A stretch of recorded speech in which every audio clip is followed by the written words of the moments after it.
అందరికీ నమస్కారం. ఇంగ్లీష్ నేర్చుకునేటప్పుడు అచ్చుల శబ్దాలు అంటే వౌల్స్ మనల్ని భలే కన్ఫ్యూజ్ చేస్తాయి కదా, ముఖ్యంగా మన తెలుగు వాళ్ళకి. ఎందుకిలా జరుగుతుంది అనే ప్రశ్నకు ఈరోజు మనం సమాధానం తెలుసుకోబోతున్నాం.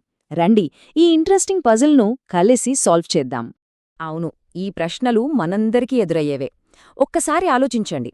పాండా అన్నప్పుడు అందులోని ఏ శబ్దం యూలా ఎందుకొస్తుంది? అలాగే లవ్ అంటాం, మరి హోమ్ని హోమ్ అంటాం. రెండిట్లోనూ ఓ ఉంది, చివర ఈ కూడా ఉంది. అయినా పలికే విధానం ఎందుకంత తేడాగా ఉంది? ఈ కన్ఫ్యూజన్ వెనుక ఓ పెద్ద సీక్రెటే ఉంది. దాన్ని మనం ఇప్పుడు ఛేదిద్దాం.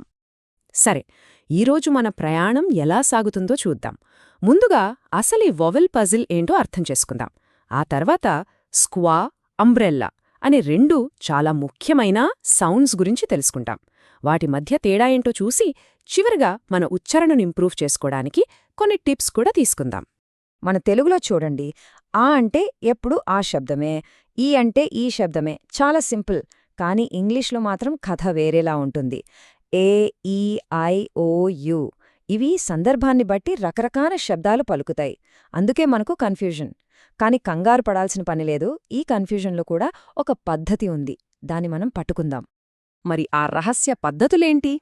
అసలు విషయమేంటంటే, మనం స్కూల్లో నేర్చుకునే ఏ, ఈ, ఐ, ఓ, యు శబ్దాలకు మించి కొన్ని రహస్య శబ్దాలున్నాయి.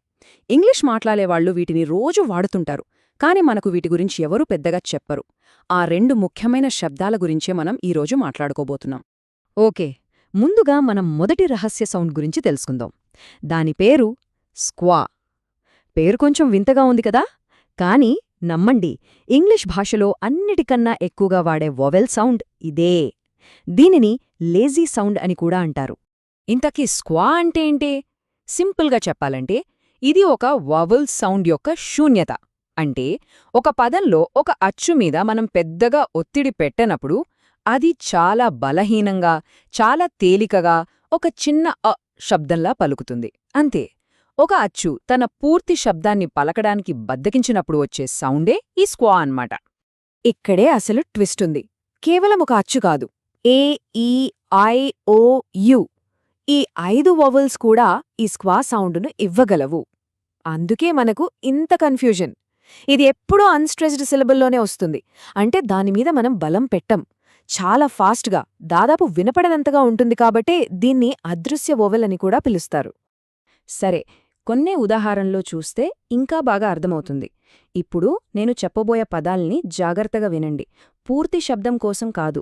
ఏ శబ్దమైతే చాలా బలహీనంగా, ఆల్మోస్ట్ సైలెంట్గా వినిపిస్తుందో దాన్ని పట్టుకోవడానికి ట్రై చేయండి. వినండి, పాండా. ఈ పదంలో రెండో ఏ చూసారా? డా అని గట్టిగా అనం. డా అన్నట్టు చాలా లైట్గా అంటాం. అలాగే ఐటమ్, క్యామెల్, సైలెంట్. ఇక్కడ ఈ సౌండ్ చాలా వీక్గా ఉంది. పెన్సిల్, ఫ్యామిలీ, కజిన్, ఇందులో I sound. Money, lemon, carrot, ఇక్కడ ఓ సౌండ్. ఇక చివరగా సప్లై, ఫోకస్, ఆల్బమ్, ఇక్కడ యూ సౌండ్. ఈ అచ్చులన్నీ వాటి అసలు శబ్దాన్ని వదిలేసి ఒక చిన్న బలహీనమైన ఆ శబ్దంగా మారిపోయాయి. అదే స్క్వా. ఓకే, స్క్వా అంటే ఏంటో మనకొక ఐడియా వచ్చింది. ఇప్పుడు రెండో రహస్య సౌండ్ దగ్గరికి వెళ్దాం. దీని పేరు అంబ్రెల్లా సౌండ్. ఇది కూడా మన వొవెల్స్ రూల్స్ బ్రేక్ చేసే మరో విధానమన్నమాట. ఈ పేరు ఎందుకొచ్చిందంటే, అంబ్రెల్లా లేదా కప్ అన్నప్పుడు యు అక్షరం ఒక స్పష్టమైన ఆ శబ్దాన్ని ఇస్తుంది కదా. అదే స్పష్టమైన ఆ శబ్దాన్ని ఏ లేదా ఓ లాంటి ఇతర వొవెల్స్ పలికినప్పుడు దాన్ని అంబ్రెల్లా సౌండ్ అంటాం. గుర్తుంచుకోండి, స్క్వా చాలా వీక్, కానీ అంబ్రెల్లా సౌండ్ చాలా క్లియర్ అండ్ స్ట్రాంగ్ ఆ సౌండ్. ఉదాహరణకి ఏ అక్షరాన్ని తీసుకుందాం. ఏ క్రాస్, అలోన్, అగో. ఈ పదాల మొదట్లో ఏ స్పష్టంగా అ అని వినిపిస్తోంది. అలాగే పాండా, బనానా, ఎక్స్ట్రా. ఇక్కడ చివర్లో ఏ ఒక క్లియర్ ఆ సౌండ్ ఇస్తోంది. వాట్, వాస్ లాంటి కొన్ని స్పెషల్ కేసెస్ కూడా ఉన్నాయి. ఇక ఓ సంగతి చూస్తే ఇంకా ఆశ్చర్యంగా ఉంటుంది. SON. దీన్ని మనం SUN లాగే సన్ అంటాం. విచిత్రం గదా. అలాగే WON, ఫ్రామ్, ఓవెన్. ఈ పదాలన్నిటిలోనూ ఓ అక్షరం ఆ అనే అంబ్రెల్లా సౌండ్ ఇస్తోంది. ఇంగ్లీష్లో రూల్స్ ఉంటాయి, కానీ ఆ రూల్స్కి ఎక్సెప్షన్స్ కూడా ఉంటాయి. అలాంటి ఒక ఆశ్చర్యకరమైన మినహాయింపు మ్యాజిక్ ఈ రూల్కి సంబంధించింది. సాధారణంగా పదం చివర ఈ ఉంటే దాని ముందున్న వోవెల్ తన పేరునే పలుకుతుంది, అంటే HOMEని హోమ్ అన్నట్టు.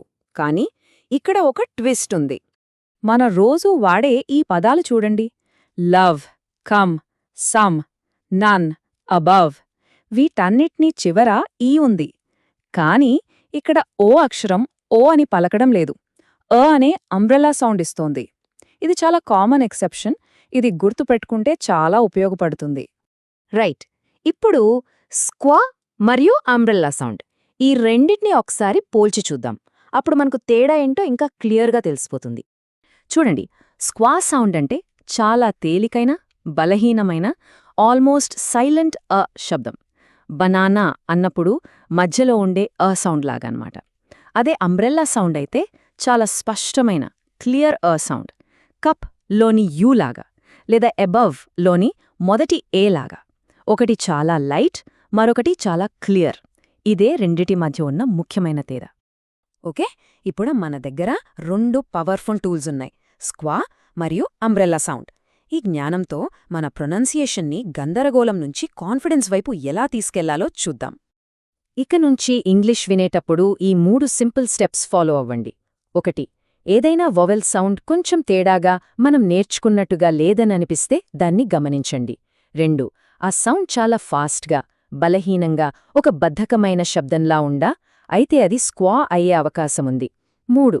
లేదు, అది స్పష్టంగా కప్ లోని లాగా వినిపిస్తోందా? అయితే అది ఖచ్చితంగా అంబ్రెల్లా సౌండ్. నమ్మండి, ఒక్కసారి మీరు ఈ స్క్వా, అంబ్రెల్లా శబ్దాలను వినడం మొదలుపెట్టారంటే అవి మీకు ప్రతి చోటా వినిపిస్తాయి. అప్పుడు ఇంగ్లీష్ అంత కన్ఫ్యూజింగ్గా అనిపించదు. దాని వెనుకొన్న లాజిక్ అర్థమవ్వడం మొదలవుతుంది. ఇది మన ప్రొనౌన్సియేషన్ స్కిల్స్కి ఒక మాస్టర్ కీ లాంటిది.